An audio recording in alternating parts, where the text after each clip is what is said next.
자, 오늘 제목은 꿈속에 나타나신 주님. 네, 오늘 본문으로 예레미야 23장 24절, 25절 두 구절하고 28절 이렇게 세 구절 같이 찾아서 읽도록 하겠습니다. 먼저 24, 25절 같이 찾아서 읽겠습니다. 다 찾으셨나요? 자, 읽겠습니다. 소리 내서 읽겠습니다. 24, 25절 시작. 주가 말하노라 어느 누가 내가 보내지 못하도록 자신을 은밀한 곳에 주가 말하노라 내가 하늘과 땅을 가득 채우지 아니하느냐. 내가 대언자들이 말한 말을 들었거니와 그들이 내 이름으로 거짓들을 대언하여 이르기를 내가 꿈을 꾸었다 내가 꿈을 꾸었다 하는도다. 28절 읽겠습니다. 준비 시작. 주가 말하노라 꿈을 꾼 대언자는 꿈을 말하며 내 말을 가진 자는 신실히 내 말을 말할지니라. 알곡에 비하면 겨가 무엇이냐. 우리는 주님 앞에 숨길 수 있는 것이 아무것도 없습니다. 그죠? 그래서 성경은 비밀이 있는 것이 아니라 신비가 있을 뿐이죠. 그래서 하나님께서 우리에게 알려주고자 하는 이야기들이 많이 있고 또 하나님께서 알려주고자 하는 방식의 여러 가지 시대별로 하나님께서 그 경륜에 따라서 선택한 방법들이 있는데 그래서 이 꿈이라는 방법을 하나님께서 어떻게 사용하시고 오늘날 이 꿈이라는 것들이 우리가 어떠한 교리적 기준으로 받아들여야 되는지 이런 것들에 관해서 우리가 좀 기준을 성경을 찾아가면서 해보려고 합니다. 그래서 28절 말씀이 결국 오늘 말씀의 이제 결론이기도 하고 핵심 말씀일 수도 있겠죠. 그래서 꿈을 꾼 대언자는 꿈을 말하고, 그죠? 내 말을 가진 자는 신실히 내 말을 말할지니라. 그래서 여러분들이 저 사람이 자기가 꾼 꿈을 얘기하는 사람인지 하나님의 신실한 말씀을 대언하는 사람인지를 여러분들이 잘 보시고 판단하시고 그런 리더들을 잘 보시고 선택하고 따라가셔야 됩니다. 그죠?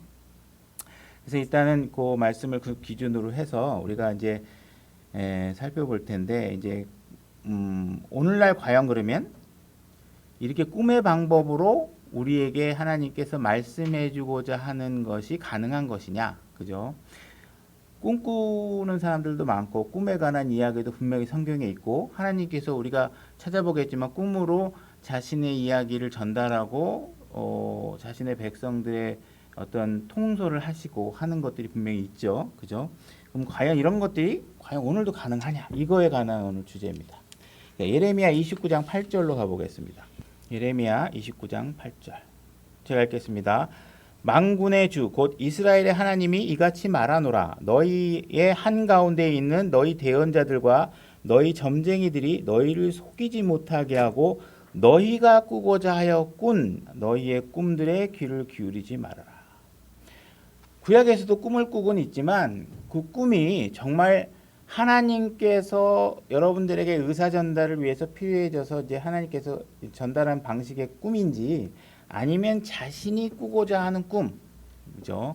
이 꿈인지 이 꿈에 관해서도 여러분들이 이제 잠을 자면서 꾸는 꿈도 있겠지만 나는 뭐 꿈이 있어요, 뭐가 되고 싶어요, 뭐 이런 꿈들도 있겠죠. 이제 이런 것들이 여러분 스스로가 만들어내고 내가 이루고자 하는 꿈인지 아니면 하나님께서 나를 통해서 이루고자 하는 꿈을 내가 이루어드리고자 하는 건지에 대한 분별을 잘 하셔야 됩니다. 그래서 내가 꾸고자 하는 꿈으로 살아가는 것은 우리의 신앙인의 자세들이 아닙니다. 그래서 우리는 하나님의 꿈을 이루어드리는 신앙생활을 하셔야 되죠. 그죠? 그래서 우리가 오늘날 평상시에 꿈에 대한 이야기를 많이 하고 우리 또 대한민국은 전통적으로 뭐 꿈, 해몽 이런 거에 관한 관심들이 많이 있죠. 그죠? 요즘은 서점에 그런 게 없는데 제가 학창 시절 때나 하여튼간 꿈, 해몽 책들이 서점에 꽤 많이 있었습니다. 그래서 꿈, 해몽 책들도 제 주변에 많이 돌아다니는 걸 저도 봤고, 그죠? 요즘도 많이 얘기하죠. 꿈 잘 꾸면 가서 뭐 로또라도 가서 사야 되고 뭐 이런 상황들이 되잖아요. 그죠? 성경에 대해서 과연 이런 것들에 대해서 귀를 기울이라고 하고 있느냐? 성경은 그런 꿈들에 대해서 아무 가치도 없고 아무 효과도 없는 것이니까 귀를 기울이지 말아라. 이 이야기를 강조해서 하고 있는 것입니다. 그러니까 우리가 지금 설교의 귀결점은 뭐냐? 이런 것들은 아무 우리와 상관이 없는 것이다. 이런 일들에 관심을 가지지 말아라. 이렇게 얘기하고 있는 겁니다. 근데 우리는 이런 꿈의 얘기에 굉장히 관심이 많죠. 이게 신비의 영역 같기도 하고 누가 꿈을 꿨다 이렇게 얘기하면 무슨 꿈인데 저도 어머님이 오늘 안 오신 어머님이 꿈을 제법 잘 꾸시고 뭘 꾸면 좀 맞는 것 같기도 하고 그래요. 그래서 뭐 꿈 얘기 들으면 뭐 꿨냐 그러고 저 태몽 무슨 꿈 꿨어요? 그러면은 뭐 어떻게 맑은 물에서 어떻게 잘 있는 꿈을 꿨다 그러면 그래서 네가 복을 받아서 잘 사나 보다. 뭐 어머니가 꿈을 잘 꾸신 것 같아. 뭐 이렇게 얘기하잖아요. 근데 사실상 이 꿈이라는 게요. 검증이 불가능한 거잖아요. 그리고 꿈이라는 게 그냥 자기가 그렇게 해석하는 거잖아요. 무슨 내용이 있는 게 아니고. 그러니까 이런 것들을 자의적으로 해석하다 보면 이게 세치어를 잘 놀리는 사람들한테 여러분들이 많이 당할 수 있다라는 것이에요. 우리가 그런 것들에 마음을 빼앗기면 불필요한데 시간 낭비를 하는 거예요. 진리나 이런 거에 관심을 안 두고 그래서 이런 꿈 얘기에 귀를 기울이는 건 시간 낭비다. 그리고 그 사람이 그 꿈이 그런 뜻이 아닌가 보네 한다고 법적인 책임을 지는 것도 아니고 그죠? 뭐 그러니까 그 꿈에 같은 거에 관심을 갖는 것은 굉장히 어리석은 일이다. 이 얘기를 하고 있는 거죠. 예레미야 29장 지금 다음 절이네. 9절. 그들은 너희에게 내 이름으로 거짓으로 대언하거니와 하느니라 내가 그들을 보내지 아니하였느니라 주가 말하노라. 대부분 꿈을 얘기하는 사람들은 이게 하나님의 말씀을 얘기하는 게 아니라 어떻게 해요? 자기의 목적을 이루고자 꿈을 이용하는 사람들이 꽤 많습니다. 그래서 자기가 꿈을 꿨다. 뭐 이렇게 얘기를 하고 그러면 하나님께 그 꿈에 대해서는 분명히 이건 내가 보낸 게 아니다. 그죠? 그래서 이런 것들에 대해서 거짓말을 하는 걸 좀 잘 분별했으면 좋겠다. 이 얘기를 하고 있는 것입니다. 그래서 자꾸 이런 거에 관심이 있으면요. 스스로가 자꾸 속는 길로 빠져드는 것입니다. 진리를 얘기해주면 잘 안 되고 불안하고 그러면 누가 막 꿈을 꿨는데 뭐가 잘 되는 꿈을 꿨어 그러면 막 그 꿈을 막 믿고 싶어하고 그죠? 그런 경우가 많죠. 성경에서는 이 꿈이 등장하는 장면들을 이렇게 보면 세 가지 경우에 이 꿈이 나타나게 됩니다. 꿈에 하나님 꿈을 사용하시기도 하고 꿈에 대해서 평가하시기도 하고 하시는데 이 꿈의 이야기가 등장하는 세 가지 형태가 있는데 첫 번째가 뭐냐면 하나님께서 사람들에게 뭔가 전달해 주고 싶은 이야기가 있으면 하나님이 꿈을 사용하십니다. 그럼 왜 그런 꿈을 사용해서 하나님께서 의사를 전달하시는지 욥기 33장 14절로 가보겠습니다. 제가 읽겠습니다. 하나님은 한 번 말씀하시고 참으로 두 번 말씀하시되 사람이 그것을 깨닫지 못하느니라. 사람들이 깊은 잠에 빠져 꿈을 꾸거나 밤에 환상 가운데 있거나 잠자리에서 선잠을 잘 때 그죠? 깊은 잠을 잘 때나 뭔가 선잠 자가지고 뭐 몽롱할 때 이럴 때 꿈 같은 것들이 많이 꿔지죠. 그죠? 그분께서 사람들의 귀를 여시고 그들을 위한 교훈을 봉하시니라. 하나님께서 꿈을 꿀 때 나타나셔서 지혜를 전달하시고 그 지혜로 봉인하신다 이렇게 얘기를 하고 계십니다.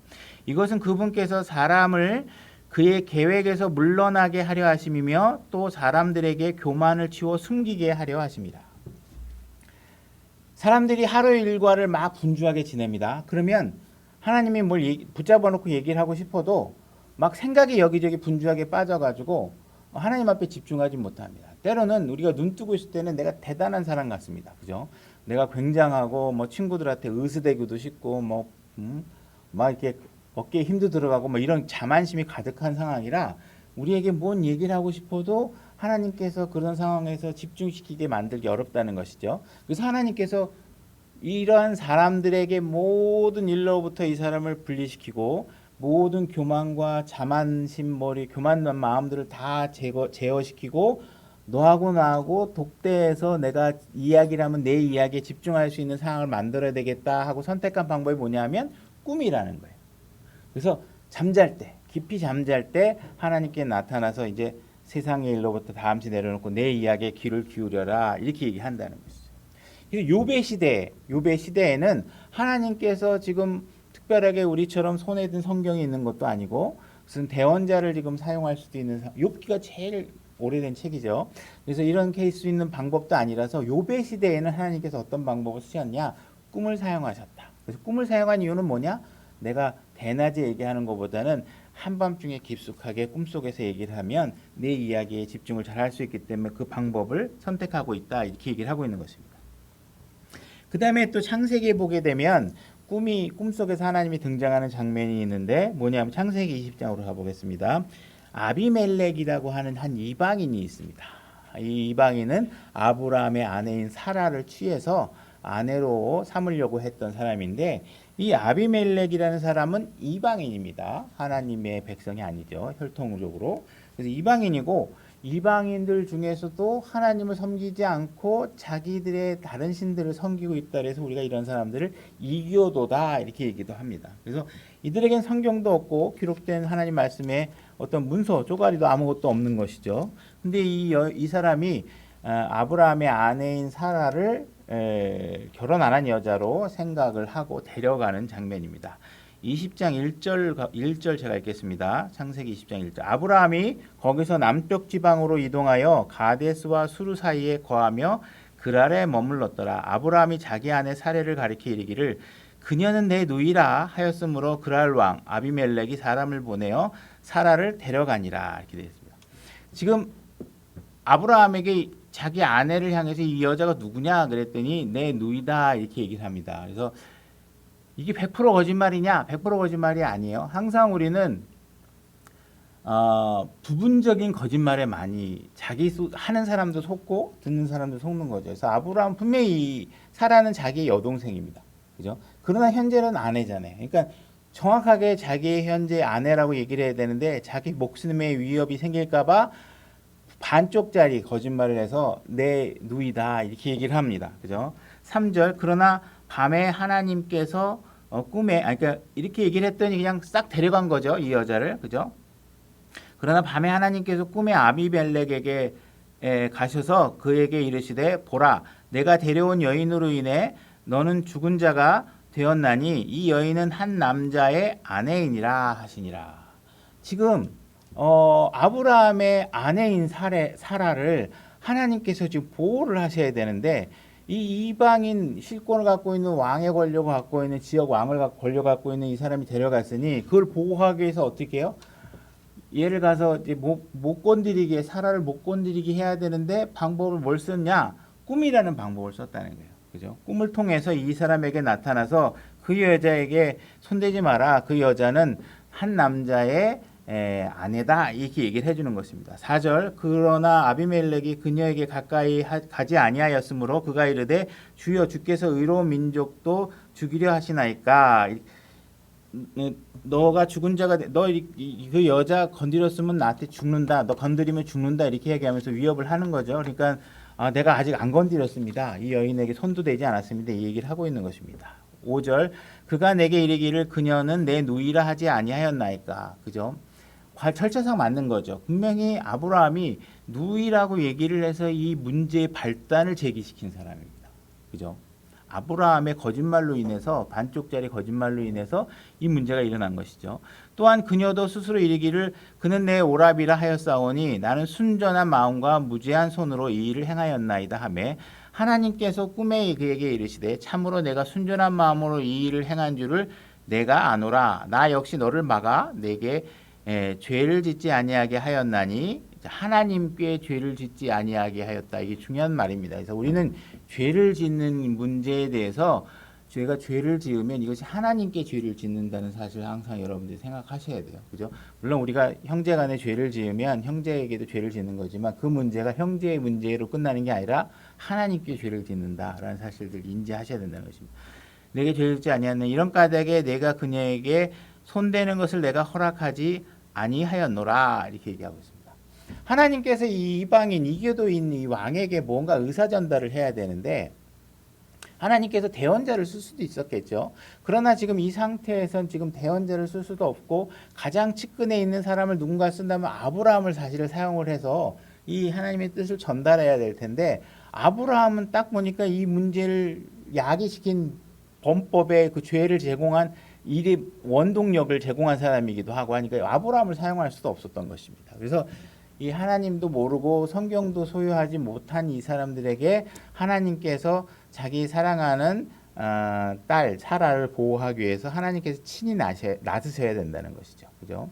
오늘의 이야기의 주제는 아니지만 아브라함과 사라의 문제에 있어서 이렇게 지금 하나님께서 직접 나서서 사라를 보호한다는 건 결국은 아브라함의 아내를 보호하는 것이잖아요. 그죠? 아브라함을 보호하는 거거든요. 그러니까 지금 이렇게 하나님께 직접 나서시게 된 원인은 누가 제공하고 있는 것이냐? 사라의 믿음 때문에 그렇습니다. 이런 일들이 처음에 이집트로 들어갔을 때도 비슷한 일들이 이집트 땅에서 벌어졌고 지금도 이와 같은 일이 벌어졌는데 사라의 믿음을 통해서 이와 같은 일들이 하나님께 직접 나섰습니다.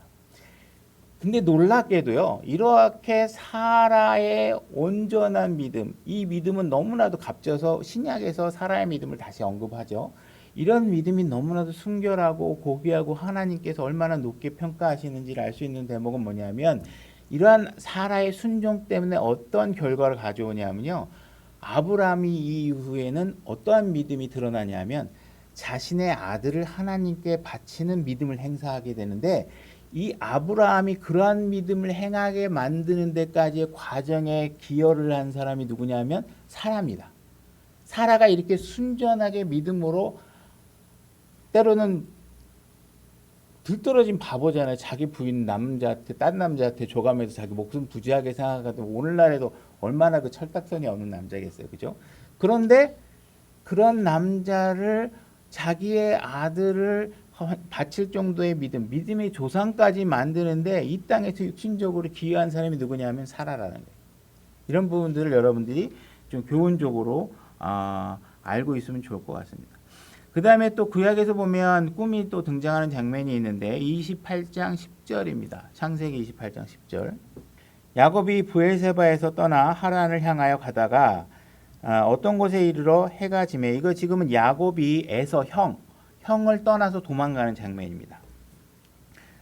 해가 지매 거기서 온 밤을 지내려고 그곳에 돌들을 취해 베개를 삼고 그곳에 누워서 그곳에서 자려고 누우니라. 그가 꿈을 꾸었는데 보라, 사다리가 땅 위에 세워졌고 그곳의 꼭대기는 하늘에 닿았더라. 또 보니 하나님의 천사들이 그것 위에서 오르락 내리락 하더라. 또 보라, 주께서 그 위에 서서 이르시되 나는 주니 곧 내 조상 아브라함의 하나님이요 이삭의 하나님이라. 내가 누운 땅을 내가 네게 네 씨에게 주리니 네 씨가 땅의 떼끌같이 되어 내가 서쪽과 동쪽과 북쪽과 남쪽으로 널리 퍼지며 너와 네 씨 안에서 땅의 모든 가족이 복을 받으라. 또 보라, 내가 너와 함께 있어 내가 가는 모든 곳에서 너를 지키며 너를 이 땅으로 다시 데려오리라. 내가 네게 말한 것을 행할 때까지 너를 떠나지 아니하니라 하시니라.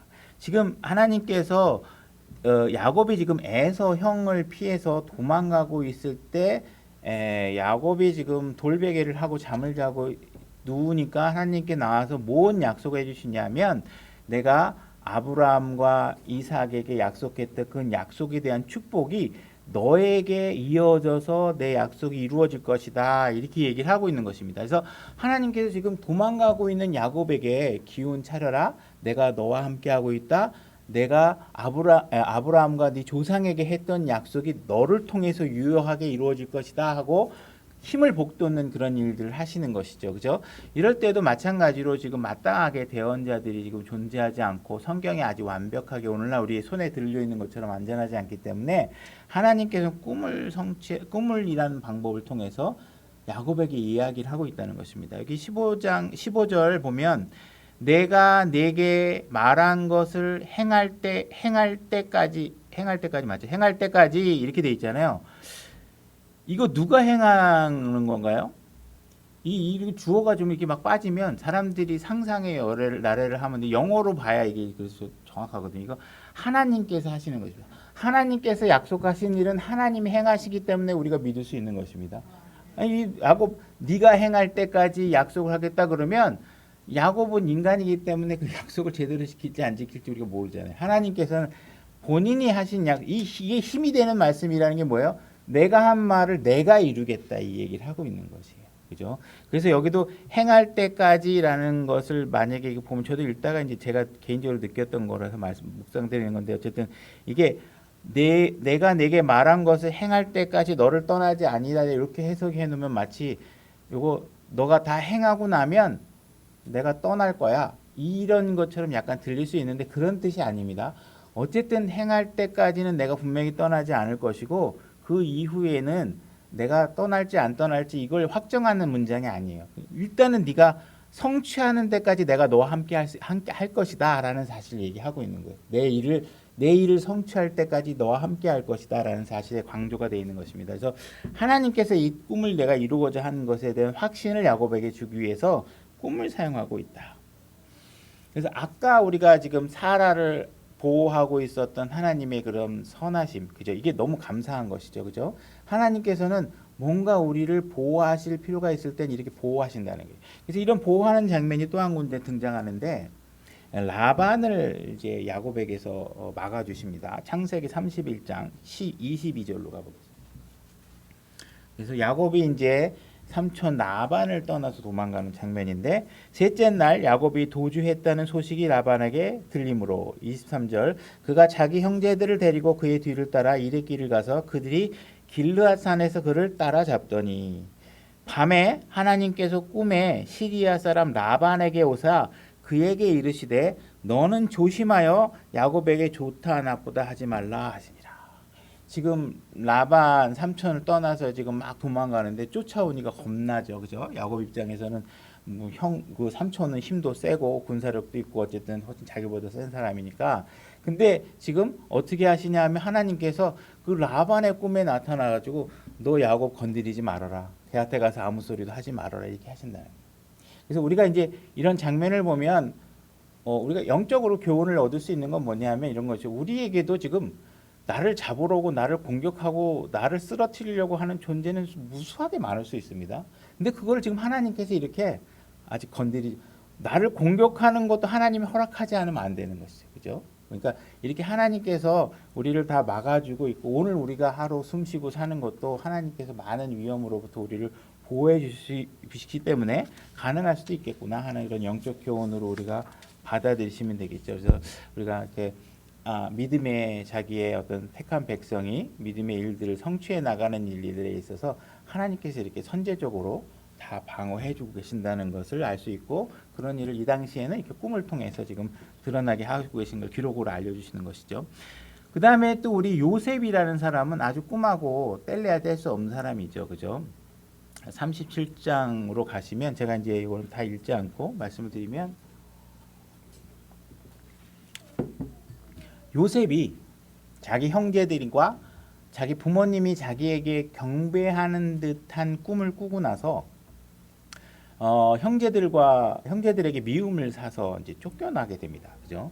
그래서 이 당시에 어쨌든 기록된 성경이 없었기 때문에 미래 일에 대한 성취에 대한 예언들 그런 것들을 이제 꿈을 통해서 이제 계시를 해주시고 계시는 것인데 이렇게 꿈이 드러났는데 이 형제들이 자기 동생에게 경배한다는 꿈을 꾸니까 미워해서 팔려가게 되고 나중에 또 감옥에 들어가는데 거기서 왕의 신하, 직무자 두 사람을 만나게 됩니다. 하나는 빵을 굽는 사람이고 하나는 잔을 드는 사람인데 이 사람 두 사람의 꿈을 해몽을 해주죠. 해석을 해줘서 한 사람은 빵을 굽는 자의 꿈을 딱 듣더니 당신은 사흘 안에 죽을 것이다 얘기라고 잔을 드는 사람은 당신은 사흘 안에 자기의 자리로 복귀해서 귀하게 다시 쓰임을 받을 것이다 이렇게 얘기를 해줍니다. 그죠? 그래서 이러한 사실들이 있고 난 이후에 그 잔을 드는 자가 왕에게 나갔을 때 왕이 또 꿈을 꾸는데 이제 자기가 이렇게 감옥에 있을 때 요셉이라는 사람이 꿈을 해석을 잘하더라 이렇게 얘기를 해서 왕에게 요셉을 불러들이게 해서 왕의 꿈을 해석하고 총리까지 되는 일들이 벌어집니다. 이와 같이 꿈이. 그죠? 그래서 꿈이 굉장히 많은 작동을 하고 있는 것이죠. 그 다음에 꿈의 이야기 중에 기드온과 관련된 이야기입니다. 이건 기드온이 꿈을 꾸는 게 아니고 다른 사람이 꿈을 꾼 이야기를 옆에서 듣다가 벌어지는 일인데 사사기 7장 13절입니다. 사사기 7장. 제가 읽겠습니다.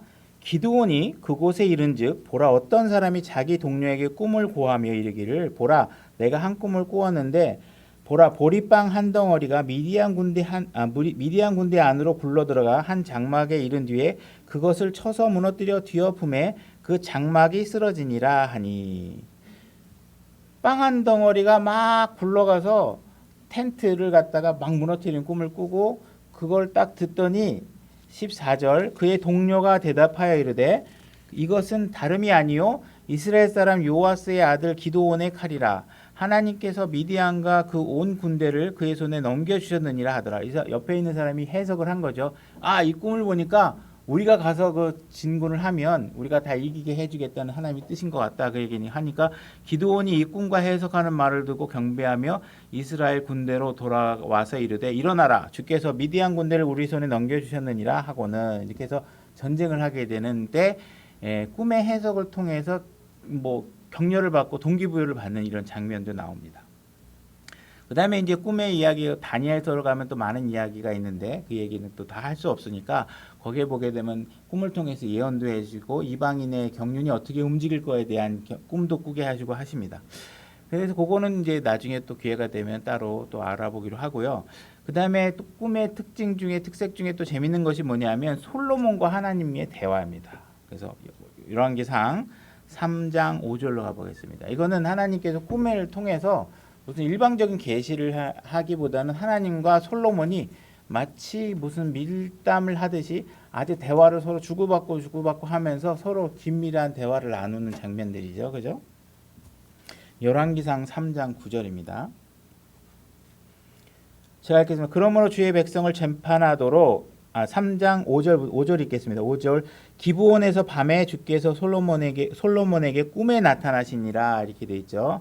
하나님께서 이르시되 내가 내게 무엇을 주어야 할지 구하라 하시니 9절 그러므로 주의 백성을 재판하도록 주의 종에게 깨닫는 마음을 주사 내가 좋은 것과 나쁜 것을 분별하게 하소서 이렇게 얘기합니다. 그래서 솔로몬이 하나님 앞에 내가 좀 이게 좋은 건지 나쁜 건지 분별할 수 있게 해달라 이렇게 얘기합니다. 그래서 여러분들이 지혜 중에 이 옳은 것과 나쁜 것에 대한 분별할 수 있는 지혜를 갖는 것이 굉장히 중요합니다. 그렇지 않으면 계속 잘못된 선택을 하겠죠. 그죠? 그래서 정말 이게 옳은 것인지 하나님의 말씀에 의한 것인지 이런 것들을 여러분들이 사심이나 어떤 육신적 탐욕에 의해서 가리지 않도록 주의하셔야 됩니다. 그래서 이런 지혜를 강구한 것입니다. 그래서 이같이 큰 주의 백성을 누가 능히 재판하리까 아니라 솔로몬이 이것을 구하며 주께서 그 말을 기쁘게 여기시니라. 그래서 쭉 대화를 하시다 13절 또 내가 구하지 아니한 것 재물과 명예도 내게 주겠다 하고 15절 솔로몬이 깨니 보라 꿈이더라 이렇게 하면서 여러 절에 걸쳐서 하나님과 솔로몬이 꿈속에서 심도 있는 대화를 나누는 것을 보게 됩니다. 자, 우리가 지금까지 이렇게 꿈에 관한 여러 가지 사례들을 살펴봤는데 이 꿈에 대한 이야기가 주어진 배경이 다 거의 다 구약이죠. 그리고 실제로 이 당시에는 오늘날 우리와 같은 성경이 완성되어 있는 때도 아니고, 그죠? 오늘의 우리와는 아주 다른 환경에 놓여 있는 사람들이라는 것입니다.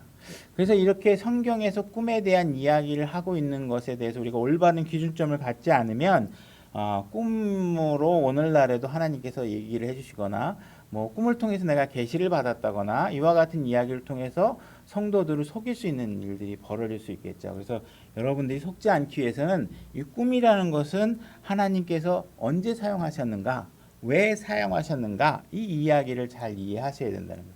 이때는 성경이 제대로 없었다. 그리고 하나님의 말씀을 대언할 사람들도 마땅히 없었고 하나님께서 또 꿈을 통해서 이들에게 무언가 얘기할 수밖에 없는 사람이고 때로는 성경을 모르는 이방인이고 해서 오늘날 우리와는 좀 다른 아주 특별한 환경에 놓여 있다는 것이죠. 그죠?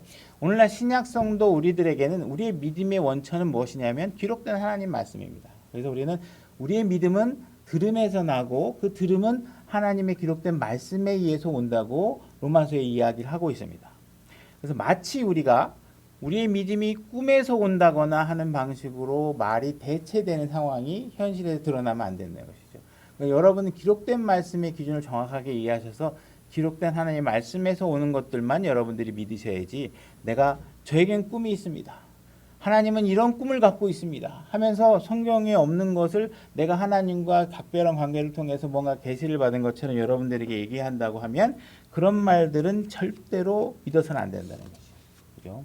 자, 우리가 마태복음 27장으로 가겠습니다.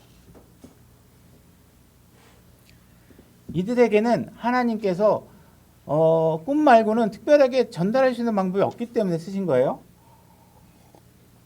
예를 들어서 아비멜렉에게 가서 너 음행하지 마. 다른 남자의 아내 건드리면 안 돼. 이게 꿈으로 오셔서 말씀하셨잖아요. 만약에 오늘날도 하나님이 이와 같은 방식으로 음행하는 사람들에게 경고를 하시려고 하면 하루 24시간이 모자라. 그죠? 그렇게 다 찾아가면서 맨날 할 수 없는 거죠. 이 기록된 말씀을 통해서 우리는 그 경고를 받는 것이지 매번 하나님께서 음행하는 사람들마다 다 꿈속에서 나타나신다 그러면 불가능하겠죠. 그죠? 그러니까 이런 방법들은 아주 특수한 경우에 이야기되는 것이지만 그렇기 때문에 보편화시킬 수도 없고 때로는 경륜이 바뀌어서 하나님께서 이미 우리를 통치하는 방식이 바뀐 상황에서 옛날의 구약적인 방식을 오늘날 적용해서도 안 된다는 것입니다. 마태복음 27장 19절에 보면 아주 우리가 중요하고 분기점이 되는 사건이 벌어집니다. 마태복음 27장 19절. 그가 재판석에 앉았을 때 예수님께서 재판을 받는 장면입니다. 빌라도 앞에서 재판을 받는데 그가 재판을 받을 때 그의 아내 빌라도의 아내가 그에게 사람을 보내어 이르되 당신은 그 의로운 사람과 조금도 상관하지 마소서. 이날 꿈에 내가 그 사람으로 인해 많은 일로 시달렸나이다. 이렇게 얘기합니다. 그래서 빌라도의 아내가 남편에게 지금 가서 사람을 통해 전달했는데 뭐냐면 내가 꿈을 꿨는데 이게 심상치 않습니다. 절대로 저 사람을 심판하면 안 됩니다. 저 사람 하시면 안 됩니다. 이렇게 얘기를 한 거예요. 그죠? 우리가 이 여인이 어떤 꿈을 꿨는지는 잘 알 수 없지만 우리가 한번 추정해 볼 수는 있을 것 같아요. 지금 눈에 보이고 있는 장면은 뭐냐면 빌라도는 그 당시에 총독입니다. 총독이라는 건 그 지역의 왕이죠. 왕입니다. 그 지역의 왕이 왕자에 앉아서 심판석에 앉아서 한 사람을 심판하고 있습니다. 근데 그 앞에 놓여 있는 사람이 누구냐면 예수 그리스도입니다. 아마 빌라도의 아내는 아마 꿈을 꿨는데 이와는 완전히 다른 상황에 놓여 있는 장면을 봤을 것입니다. 다시 말해서 실제 왕이신 예수 그리스도가 왕자에 앉아서 왕의 권한으로 누군가를 심판하는 장면을 봤을 것입니다. 오히려 빌라도가 예수 그리스도 앞에 앉아서 하나님께 심판받는 장면을 봤을 것입니다. 그런데 지금 자기 눈앞에 벌어져 있는 건 뭐예요? 자기의 꿈과는 완전히 다른 상황이 역전되어 있는 것이죠. 그죠? 근데 우리를 심판하실 그분을 자기의 남편이 심판하겠다고 왕좌에 앉아 있고 그분이 심판하실 분이 지금 죄인의 형태로 거기 서 있는 장면을 보니 이 상황이 심상치 않다는 것입니다. 그래서 자기의 아내는 분명히 이것은 뭔가 잘못됐다. 내가 봤던 상황은 내 남편이 저분 앞에서 벌벌 떨면서 간구하고 간절히 구하고 생명을 구하고 벌벌벌 떠는 장면을 자기 봤는데 지금 내 남편이 감히 그분을 놓고 심판을 하겠다고 하니 굉장히 심각한 상황으로 봤을 것입니다. 그리고 이 장면이 지금 왜 제일 중요한 장면이냐 하면 이 장면 이후에 하나님은 더 이상 꿈을 통해서 누구한테 이야기하는 상황이 벌어지지 않습니다. 이것이 마지막이고 성경에 기록된 마지막 장면이고 그 이후로 꿈을 통해서 누구에겐가 이야기하는 장면은 사라지는 것이죠. 예수님께서 이 심판 이후에 빌라도에게 재판을 받은 이후에는 십자가에 죽으시고 지옥에 갔다가 오시고 그저 부활하신 이후에 이제 교회가 출범하게 되는데 이 이후에는 더 이상 하나님께서 꿈을 통해서 누구에겐가 이야기하는 상황은 벌어지지 않는다는 거죠. 그러니까 지금 우리가 정확하게 알아야 되는 것은 누군가가 오늘날 지금 와가지고 내가 어떤 꿈을 꿨는데 이게 무슨 뜻이냐고 물어본다면 우리가 명확하게 해줄 수 있는 얘기는 뭐냐면 이제 더 이상 언제부터 예수님께서 십자가에 달리신 사건 이 시점을 기준으로 해서 하나님은 더 이상 우리에게 꿈이라는 방법을 통해서 이야기하지 않는다. 그러니 당신이 꾼 꿈은 절대로 하나님께서 하신 이야기가 아닐 것이고 그 꿈은 무시되어야 한다고 우리가 판단할 수 있는 것입니다. 그죠? 그래서 이게 꿈이라는 것에 대해서 뭔가 잘못된 확신을 갖거나 그 꿈에 대해서 잘못된 미련을 가질 필요가 없다는 것이죠. 그 이후부터는 우리가 누군가가 꿈을 꿨는데 그 꿈의 내용이 무엇이냐 했는데 그게 성경의 내용과 일치하면 여러분들은 성경의 내용을 취하시면 됩니다. 그죠? 그 꿈을 무시하면 되는 것이고 여러분들이 꿈을 꿨는데 그 꿈의 내용이 기록된 말씀과 전혀 일치하지 않고 정반대의 것이다. 그러면 어떻게 하셔야 돼요? 그래도 여러분들은 성경의 말씀을 취하시고 꿈을 내다 버리시면 되는 것입니다. 그러니까 지금은 더 이상 꿈을 통해서 무엇인가 우리에게 이야기를 하고 하지 않으신다. 우리는 성경을 통해서 이미 하나님께서 하시고 싶은 이야기를 다 기록해 놓으셨기 때문에 그 성경을 통해서 우리가 하나님의 뜻을 진리를 파악하고 하나님의 뜻을 깨닫고 섬기면 되는 것이지 누군가가 사적으로 꿈에 봤다. 그죠? 내가 언뜻 뭔가 스친 생각이 머릿속에 떠올랐다고 해서 그것을 믿는 것. 이 믿는 것은 굉장히 비신앙적인 자세를 취하는 것입니다. 만약에 여러분들이 어저께 꿈을 꿨는데 어저께 꿈이 너무 좋아서 오늘 아침에 마음이 너무 평안해. 막 이렇게 얘기했다 그러면 여러분들은 하나님께서 자기의 십자가의 생명을 통해서 준 평강은 부인하고 내가 꿈을 꾼 것을 갖고 평강을 붙잡는다면 아주 비성경적인 행동을 하는 것입니다. 여러분은 하나님의 말씀을 붙잡고 평강을 얻으셔야지 어저께 꿈을 꾸고서 나는 이렇게 했어. 어저께 드라마를 봤더니 부모에게 잘해야 될 것 같아. 난 그래서 어저께 드라마를 보고 난 내일부터 시부모님한테 잘해야 된다고 난 생각을 하기로 했어. 그러면 그거는 부모를 효도하고 부모를 섬기라는 하나님의 말씀의 가치는 무시한 채 드라마 작가의 말씀에 여러분들이 감명을 받아서 행동을 조절한다고 하면 그건 하나님 말씀을 완전히 무시하는 비신앙적인 태도가 된다는 것입니다. 그죠? 여러분들이 드라마 보고 갑자기 내가 남편한테 잘하기로 했다든지 교회 생활을 잘하기로 했다든지 하면서 그 믿음의 원천이 하나님의 말씀이 아니라 자신의 꿈이나 그죠? 어제 무슨 다른 사람의 드라마라든지 다른 사람의 철학적 강의라든지 이런 걸 통해서 여러분들이 동기부여를 받는다고 하면 그건 아주 하나님의 말씀을 무시하는 것이라는 것입니다. 때로는 부모가 임종하기 직전에 막 안타까워하는 가족들이 있습니다. 그래서 목사님 와서 저희 아버님 돌아가시기 직전인데 복음을 좀 전해서 저희 아버님이 구원받게 해주세요. 막 이렇게 간청합니다. 그래서 어느 목사가 가가지고 뭐 복음을 전하고 뭐 합니다. 그런데 본인의 입술로 주장하지도 않았고 그래서 돌아가셨습니다. 그랬을 때 어떻게 목사님 우리 아버님 구원 받았을까요? 안 받았을까요? 그랬는데 목사님이 제가 어저께 꿈을 꿨는데 아버님께서 아주 좋은데 하늘나라 막 그냥 가마 타고 꽃가마 타고 무지개 넘어서 하늘나라 가는 꿈을 꿨습니다. 제가 아버님 돌아가신 어저께 아버님이 분명히 천국에 가셨을 것입니다. 이렇게 얘기해주면 어떻게 해요? 기분이 좋아가지고 막 하잖아요. 그러면은 지금 뭐 한 거예요? 자기가 듣고 싶은 거짓 대언을 만들기 위해서 거짓 대언자를 데려다가 거짓 대언을 하게 하고 그 거짓 대언에 감사하다고 감사원금을 하면 무당 불러놓고 무당 북거리하고 무당한테 복채 주는 거하고 무슨 상관, 뭐가 다른 게 있냐 이거예요. 그죠?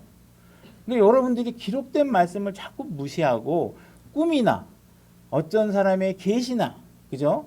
어떤 한 목사의 검증할 수 없는 꿈의 계시를 통해서 믿음의 위안을 얻는다면 여러분들이 말씀이 아니라 사람의 혀의 믿음을 얻는다면 여러분들 분명히 실망하는 신앙을 할 수밖에 없어요. 그죠? 그러니까 여러분들이 뭔가 꿈을 가지고서 자꾸 여러분들에게 생각을 빼앗기면 안 된다는 것입니다. 고린도후서 10장 5절로 가보겠습니다. 제가 읽겠습니다. 우리는 상상하는 것과 또 하나님을 아는 것을 대적하여 스스로를 높이는 모든 높은 것들을 무너뜨리고 모든 생각을 사로잡아 그리스도께 순종하게 하며 이렇게 됐습니다. 우리는 모든 생각, 우리의 모든 마음, 우리의 모든 관심은 다 어디로 집중되어야 되냐면 예수 그리스도께로 우린 집중돼야 돼요. 그렇죠? 우리 목사님이 이런 계시를 받았다. 우리 목사님이 뭐 이런 능력이 있다. 이러면서 자꾸 기록된 말씀과 상관없는 행동을 하시면 안 된다는 거예요. 여러분들이 끊임없이 말씀을 대언하는 사람들의 선포하는 입술에서 하나님의 말씀이 나오는지 자기의 개인적 철학과 자기의 소신과 자기의 사적인 계시를 얘기하고 있는지를 잘 생각하셔야 된다는 거예요. 여러분들이 그러면 교회 시대는 전혀 뭐 꿈을 꿀 수 없는 건가 뭐 어떻게 되는 건가 여러분들이 꿈에 대한 계시를 받고 싶다면 언제까지 기다리시냐 하면 대환란이 시작이 되면 여러분들은 꿈을 꿀 수 있는 꿈으로 계시받는 일들이 벌어질 가능성이 있습니다. 요엘서 2장 27절로 가보겠습니다. 제가 읽겠습니다. 그런즉 내가 이스라엘의 한가운데 있으며 내가 주 너희 하나님이고 다른 이가 없는 줄을 너희가 알리라. 내 백성이 결코 부끄러움을 당하지 아니하리라. 그 뒤에 내가 내 영을 모든 육체 위에 부어주리니 너희 아들 딸들은 대언하며 너희의 늙은이들은 꿈을 꾸고 너희 젊은이들은 환상을 보리라. 이렇게 꿈을 꾸는 장면이 나오죠. 그래서 이런 꿈을 꾸는 장면이 이게 언제에 대한 얘기냐면 대환란 때 얘기입니다. 그래서 여러분들이 만약에 다시 꿈으로 하나님께서 계시하는 상황을 체험하고 싶다 그러면 여러분들은 휴고되지 않고 대환란에 남아서 꿈을 한번 체험해보고 싶다는 욕구를 가지실 필요가 있고, 근데 사실 또 그러한 욕구도 불가능한 것이 뭐냐면 이 이야기는 누구에게 해당되냐면 지금 뭐예요? 이스라엘에 해당되는 얘기입니다. 그러니까 여러분들이 유대인이 아니라면 혈통적으로 유대인이 아니라면 이건 여러분에게 해당되지 않습니다. 그러니까 다시 말해서 여러분들은 꿈하고 이제 아무 상관도 없는 존재라는 사실을 아셔야 된다는 거예요. 꿈으로 뭐 얘기하거나 사적인 어떤 계시나 이런 걸 가지고 할 수 있는 게 아니라는 것이 그죠? 그 다음에 우리가 두 번째로 우리가 꿈을 꿀 수 있는 환경이나 장면이 있는데 이게 무엇이냐면 우리에게 심리적 압박이 있을 때 이런 꿈을 꿉니다. 전도서 5장 3절로 가보겠습니다. 제가 읽겠습니다. 꿈은 일이 많이 생기고 어리석은 자의 목소리는 말이 많아 알려지느니라. 꿈은 일이 많아 생기고 이렇게 돼 있죠. 여러분들이 뭔가 일이 많아가지고 심리적으로 뭔가 쫓기고 막 이러면 그런 꿈을 자꾸 꾸게 된다는 거예요. 그래서 저 같은 경우는 지금은 요즘은 잘 안 꾸는 것 같아요. 근데 뭐 한 10년 전? 10년 전까지 대학원 다니고 나서도 한동안은 꿈을 꾸면 꼭 꿈을 꾸면 학교 갔는데 갑자기 시험 본다는 거야. 시험 공부 준비 하나도 안 했는데. 그래서 저는 그런 꿈을 자주 꿔요. 그죠? 근데 저희 아버님은 그때 무슨 꿈을 꾼다 그러냐 하면은 자기는 꿈을 꾸면 갑자기 논을 져야 되는데 막 물기를 못 내가지고 막 땅이 말라가는 꿈을 꾼다든지 뭐 이런 꿈을 꾸신다니까 이게 다 자라온 배경과 연관이 있군. 난 농사를 한 번도 져본 적이 없으니까 농사와 관련된 건 없잖아요. 근데 저는 맨 시험 보고 갑자기 가면 시험 본다고 시험 준비 안 했는데 그런 꿈을 꾸고 그런단 말이에요. 그러니까 뭔가 이렇게 압박이 오거나 일에 대한 압박이 오면 꿈을 꾸죠. 저는 최근에 뭐 이제 우리 교회가 세워지고 나서 꿈을 꾼 게 뭐냐면 저는 이제 꿈을 꾸다 보면은 갑자기 제가 이제 교회를 갑자기 시작했잖아요. 그리고 꿈을 꾸다 보면 어느 날 갑자기 내 강대상 앞에 섰는데 여기 아무도 없는 거야. 그리고 어느 날 꿈을 딱 공대성에 설교를 하려고 딱 섰는데 분명히 설교를 준비했는데 뭐 설교할 내용이 생각이 안 나는 거예요. 또 어느 날은 꿈을 꿨는데 생각지도 않은 사람이 여기 앉아 있는 거야. 막 그런 꿈을 계속 꿨어요. 근데 요즘은 잘 안 꿔요. 근데 처음에 교회를 시작하고 나서는 그런 꿈을 자꾸 꾸는 거예요. 그러니까 뭐예요? 자꾸 내가 그 일에 대한 압박과 뭔가 부담감 이런 것들이 오면 자꾸 꿈을 꾸게 된다는 것이죠. 그죠? 그러니까 꿈에 대해서 나타나는 현상 중에 두 번째가 뭐냐면 일이 많다 보면 그 일에 대한 스트레스 때문에 생긴다. 그 다음에 세 번째 꿈에 나타나는 꿈을 꾸게 되는 환경이 뭐냐면 욕구가 채워지지 않았을 때 이런 꿈들이 생긴다는 거예요. 그래서 여러분들이 만약에 뭔가 자식이 지금 대학에 들어가야 되는데 아니면 우리 남편이 뭔가 사업을 새로 시작해야 되는데 이 일이 잘 됐으면 좋겠다는 생각들을 하잖아요. 그러면 여러분들이 어떻게 해요? 막 뭐 사주팔자 보는데 그 점집에 가서 점을 치기도 하고 타로점을 치는 데 가서 얘기를 해서 우리 아들이 대학 들어가겠습니까? 막 이런 것들을 묻게 되잖아요. 그죠? 뭐 이런 욕구가 생길 때 보면 자꾸 우리는 뭔가 꿈을 꾸게 되고 아니면 또 그런 일을 성취하기 위해서 점을 치는 사람을 찾아가고 그런 사람들에게 자문을 구하잖아요. 그죠? 자, 이사야서 29장 8절. 그래서 뭔가 자기의 욕구를 해결하기 위해서 이런 점집에 찾아가서 복채를 주고 막 돈을 하기도 하고 뭐 구술하기도 하고 이러면서 사실 교회에서 뭐 헌금하는 것들을 비난하는 것들은 사실 앞뒤가 안 맞는 것이죠. 그죠? 이사야서 29장 8절. 줄인 자가 꿈을 꾸고 보라 꿈속에서 먹을지라도 깨면 그의 혼이 허전하며 목마른 자가 꿈을 꾸고 보라 꿈속에서 마실지라도 깨면 보라 기진하며 그의 혼에 식욕이 있는 것 같이 시온산을 대적하여 싸우는 모든 민족들의 무리도 그와 같으니라. 여러분들이 막 뭔가 먹고 싶은 게 있으면 어린아이 때도 뭔가 막 갖고 싶은 게 있으면 꿈속에서 아버지가 그거 사다 주는 꿈을 꿔가지고 손에 딱 잡았는데 깼더니 아무것도 없어. 안 사갖고 온 거야. 그죠? 엄마가 아버지가 해외여행 갔든 어디 여행 갔다 오면 뭔가 내 선물 사가지고 왔으면 좋겠다 싶으면 꿈을 꾸잖아요. 근데 없어. 목이 너무 말라서 막 꿈속에서 막 음료수를 마시고 싶은데 꿈을 딱 깼더니 어때요? 허상이죠. 그죠? 뭔가 육신 안에 내가 채우고 싶어 하는 욕구가 있으면 그 욕구들을 꿈속에서 실현시키려고 하는 욕구들이 자꾸 생긴다는 것이죠. 그죠? 그 다음에 이제 또 우리가 또 악몽을 꾸는 경우가 있습니다. 욥기 7장 13절로 가보겠습니다. 욥기 7장 13절 제가 읽겠습니다. 내가 말하기를 내 잠자리가 나를 위로하고 내 잠자리는 의자가 내 원통함을 풀어주리라 할 때, 여러분 잠이 잘 안 오고 마음이 불안하고 뭔가 찝찝하고 이럴 때 보면 잠자리 안 오다 보면 저도 잘 그렇게 하지만 이부자리 두고 소파로 가가지고 잠을 이탁하기도 하고 바닥에 누워서 자기도 하고 뭐 이러면서 잠자리를 옮기죠. 이제 그런 일들이 벌어진다는 거예요. 14절 주께서 꿈들로 나를 놀라게 하시며 환상들을 통해 나를 두렵게 하시니이다. 그러므로 내 혼이 내 생명을 택하느니 차라리 숨이 막히는 것과 죽는 것을 택하나이다. 내가 내 생명을 싫어하며 계속해서 사는 것을 원치 아니하오니 나를 내버려 두소서. 내 날들은 헛된 것이니이다. 지금 욥 같은 경우에는 엄청난 재앙과 불행이 닥쳐왔죠. 그죠? 자식들도 다 죽고 막 이런 상황들이 생기니까 너무 괴로운 것입니다. 너무 괴로우니까 잠자리가 뒤숭숭하고 악몽을 꾸고 막 이리저리 옮겨가 자야 되고 하는 일들이 벌어진다는 것입니다. 그래서 이렇게 세 가지 경우죠. 그죠? 욕구가 채워지지 않을 때, 두 번째 것은 이제 뭐였죠? 아까 자기 뭐였더라?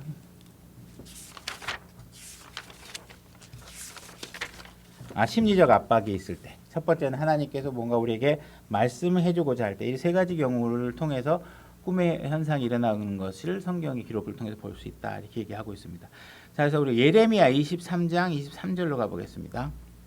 우리는 이런 꿈들을 통해서 우리가 하나님의 말씀을 하시던 때는 이미 다 끝났기 때문에 이제는 이제 꿈을 통해서 우리에게 말씀하지 않으신다. 그래서 우리는 항상 하나님의 말씀을 대언하는 사람에게 관심을 가지셔야 된다. 이렇게 우리가 귀결할 수 있습니다. 23절23장 23절입니다. 주가 말하노라 나는 가까운 데 있는 하나님이며 먼 데 있는 하나님은 아니냐.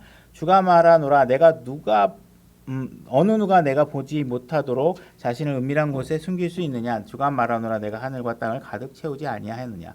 내가 대언자들이 말한 바를 들었거니와 그들이 내 이름으로 거짓을 대언하며. 그죠? 그들은 하나님의 이름으로 말한다고 하면서 자꾸 자기 생각들 얘기하고 자기 꿈을 얘기하는 것이죠. 그죠? 내가 꿈을 꾸었다 하는도다. 이렇게 얘기하는 거죠. 내가 꿈을 봤는데 하나님께서 이런 계시를 줬다. 어제 꿈을 꿨는데 어떤 성도님이 하늘 날아가는 걸 내가 꿈을 꿨다. 이러면서 이렇게 얘기를 하면 안 된다는 거죠. 이 일이 어느 때까지 거짓들을 대언하는 대언자들의 마음속에 있겠느냐. 참으로 그들은 자기 마음에 속임수로 말하는 대언자들이냐. 그들이 자기 조상들이 바알로 인해 내 이름을 잊은 것 같이 저마다 자기 이웃에게 자기 꿈들을 말하며 내 백성으로 하여금 내 이름을 잊게 하려고 생각하는도다. 이들은 오히려 자기 꿈들을 얘기하면서 하나님의 권위는 사라지게 하고 하나님의 이름은 사라지게 하고 자기의 영적 권위를 내세우거나 자기의 특별한 능력들을 얘기하는 경우가 많이 있습니다. 그래서 28절 주가 말하노라 꿈을 꾼 대언자는 꿈을 말하며 내 말을 가진 자는 신실히 내 말을 말할지니라. 알고기에 비하면 격가 무엇이냐. 하나님께서 지금 얘기하고 있는 것은 너희가 정말 속고 싶다면 대언자들이 자신의 꿈을 이야기하는 것에 관심을 가져라. 그러나 너희가 안전하게 거하고 싶다면 하나님이 마련해놓은 안전함 속에 있고 싶다면 너희들은 선포자들이 하나님의 말씀을 선포하는지를 잘 보고 하나님의 말씀을 선포하는 자의 말에 귀를 기울여라. 이렇게 얘기를 하고 있는 것입니다. 어떤 사람들은 자신의 꿈을 성취하려고 노력합니다. 그죠? 또 때로는 성경에 없는 이야기들 여러분들에게 제시하기도 합니다.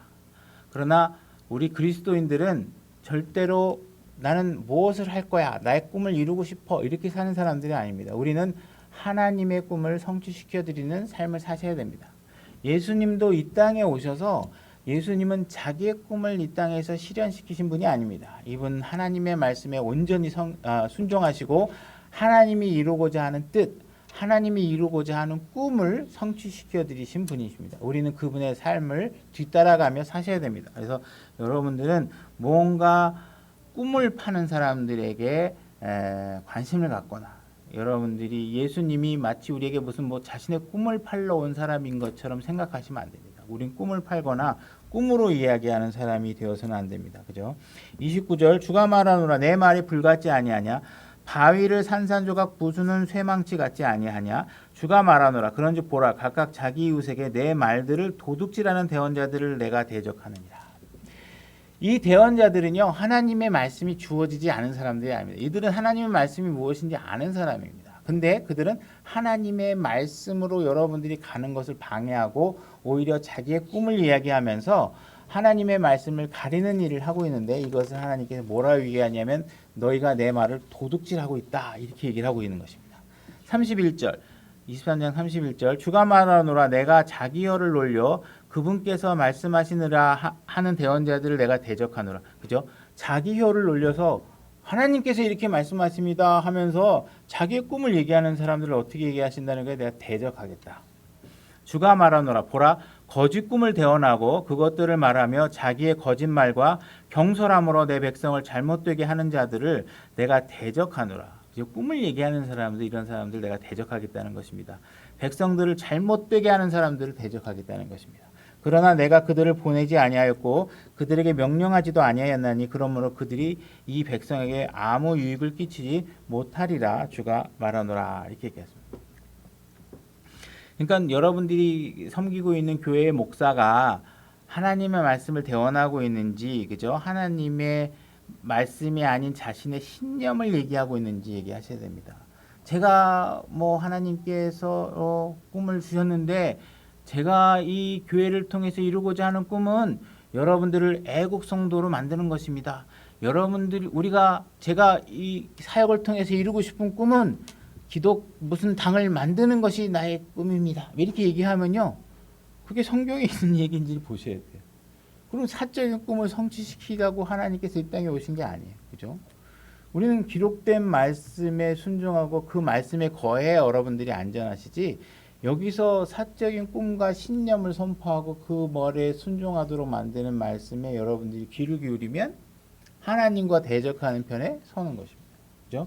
여러분들이 그런 일들을 하시면 그래서 그냥 마지막으로 이거 하나만 할게요. 예레미야 23장 21절로 올라가시면 되겠네요. 21절. 내가 대언하는 자들을 보내지 아니하였어도 그들이 다름질하였고, 내가 분명히 대언하라고 보내지도 않았는데 자기가 대언하겠다고 막 나서는 사람들이 있어요. 내가 그들에게 말하지 아니하였어도 그들이 대언해. 내가 말하지도 않았는데 자기가 하나님의 말씀을 하겠다고 막 대언합니다. 그러나 이들이 내 계획 가운데서 서서 내 백성으로 하여금 내 말을 듣게 하였더라면 저들의 악한 길과 악한 행위들에서 저들을 돌아서게 하였으리라. 주가 말하노라. 나는 가까운 데 있는 하나님이며 먼 데 있는 하나님은 아니냐. 이렇게 얘기하고 있습니다. 백성들이 겸손해지지 못하고 백성들이 죄로부터 회개하지 못하는 원인에 하나님께서 뭘 책망하고 있냐면, 대언자들이 말씀을 올바로 선포하고 진리를 선포해야 되는데 그것을 선포하지 않기 때문에 백성들이 하나님의 말씀으로 돌아서지 않는다는 것이에요. 그들이 회개하지 않는다는 거예요. 그들이 겸손해지지 않는다는 것이에요. 그러니까 여러분들은 하나님의 말씀이 선포되는 곳에서 하나님의 말씀만을 신뢰하며 살아가는 신앙생활을 하셔야지, 자꾸 우리 교회는 우리 민족의 무슨 사명을 가진 교회입니다. 우리 교회는 특별하게 하나님께서 우리를 사랑하셔서 여러분들을 그냥 신앙생활을 하는 게 아니라 이 나라의 민주주의와 뭘 하기 위해서 여러분들을 사용하시기 원합니다. 이렇게 얘기하면 여러분들이 그런 말에 귀를 기울이시면 되겠어요, 안 되겠어요? 그거 하시면 안 돼요. 말씀이 아닌 것에 여러분들의 자꾸 동기부여를 시키고 하면 그런 일들을 단호히 거부하실 수 있으셔야 됩니다. 우리는 그냥 하나님 한 분 말씀에 온전하게 귀를 기울이시고, 그거 외에 비스무리한 것만 가져와가지고 여러분들 분별 못하게 하고 그런 것들을 잘 분별해내시는 그런 신앙생활을 하시기 원합니다. 오늘 말씀 여기까지 하겠습니다.